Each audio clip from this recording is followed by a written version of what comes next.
Pascal Albé, bonjour. Merci de venir à SOS Autisme France pour défendre la cause des autistes. Quel est ton engagement? Pourquoi déjà tu as choisi de venir et est-ce que tu es un petit peu courant de tout ce qui se passe en France concernant l'autisme?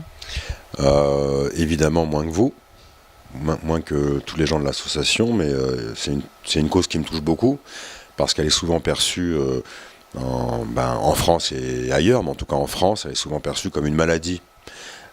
Et pour avoir été au contact d'autistes et pour avoir fréquenté, côtoyé des familles qui ont parmi leurs enfants un autiste, profond ou léger, j'ai réellement compris qu'on pouvait parler de différence, mais certainement pas de carence ou de maladie. C'est une vraie différence, donc ces gens-là, il faut les aider aussi à vivre à nos côtés, à exprimer ce qu'ils sont dans leurs différences, sans forcément de les contraindre ou de les forcer à rentrer dans un moule qui est le nôtre.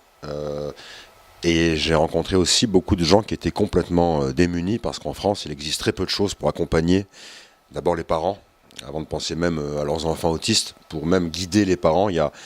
J'ai vu des gens très démunis, donc quand on me dit est-ce que je soutiens la cause, j'ai pas l'impression de la soutenir, j'ai juste l'impression de venir témoigner, parce que ces gens-là m'ont confié, ont partagé des choses, et je trouve que si on est plusieurs à porter la voix, peut-être qu'il y a des choses on va se faire entendre, mais c'est vrai que c'est le problème de tout un chacun. On est tous autour de nous, on est dans une société qui ne veut pas parfois voir ou se responsabiliser. Alors on met ça dans des cases, on essaye de reporter le problème, et en France on est en retard par exemple par rapport à nos amis belges.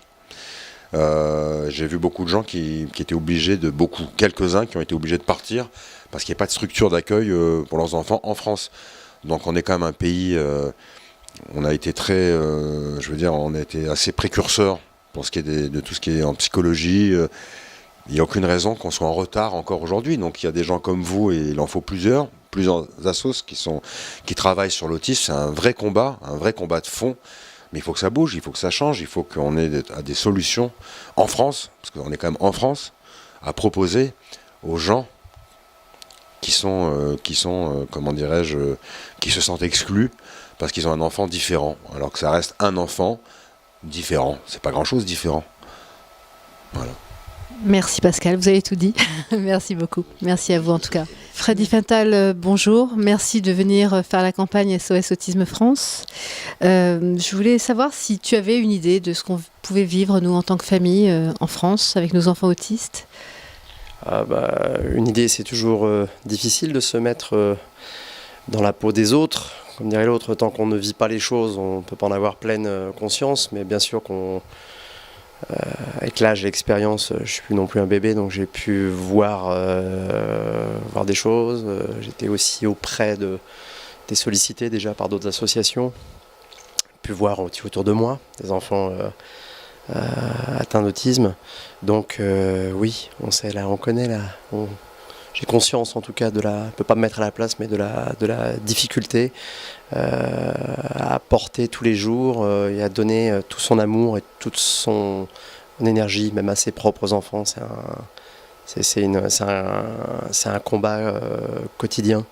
Voilà, et c'est important. Au niveau du droit, est-ce que tu savais qu'ils n'avaient pas le droit d'aller à l'école? Comment tu définirais-tu le mot autiste, par exemple? Définir, on peut le ramener à soi-même aussi de temps en temps. Pareil que les hommes, on l'est un petit peu. C'est vrai? Un petit peu autiste. Tu m'avais dit quand même. Non, quand je dis ça, je fais pas d'ironie en disant ça, mais je dis effectivement, on a quelquefois des problèmes de communication. Moi, j'ai appris à parler. A priori, peut-être que je le suis sans le savoir, hein. Je pense qu'il y a des gens qui souffrent d'autisme léger, sans que ce soit décelé. Mais non, mais je pense que c'est surtout large. Il y a plusieurs formes, je crois, d'autisme, plusieurs degrés. Ce qui est important aujourd'hui, c'est d'avoir conscience de comment on peut émanciper ces hommes et ces femmes quand à un moment ils deviennent adultes et peuvent aussi s'occuper d'eux-mêmes. Donc la confiance à donner, parce que autiste ne veut pas dire paraplégique. Ce n'est pas contre les paraplégiques, mais quand on est paraplégique, malheureusement, il y a un moment voilà, c'est la réalité physique des choses. Et vraiment une confiance à donner et un combat à continuer pour justement que ces personnes-là puissent vivre normalement, avoir un emploi, une maison, plein de choses, et une famille, et que les parents puissent aussi être assurés de ça. Voilà, et savoir que, puis aussi espérer qu'on arrive aussi un jour à ce que tout le monde se mette d'accord, et les institutions et le lobby pharmaceutique et les associations, parce que je sais que c'est compliqué dans pas mal d'endroits, mais je pense que c'est un peu compliqué pour ce qui est de l'autisme en France, me semble-t-il. Si je dis ça, c'est parce que j'ai pu quand même aussi approcher ce monde-là par une personne qui est très investie, qui s'appelle Marc Lawan. Et donc j'ai eu l'occasion d'en parler plusieurs fois, ou de côtoyer les gens d'associations et des personnes autistes elles-mêmes. Voilà. Et donc c'est vrai que mes paroles, j'engage vraiment mes paroles par rapport à une légère connaissance, voilà. Donc j'espère que ces choses-là vont vraiment et que cette campagne peut servir aussi à ça, à ce qu'on soit quand même un peu plus ouvert. Merci beaucoup en tout cas d'être avec nous. Merci à vous. Au revoir. Il est autiste. Et alors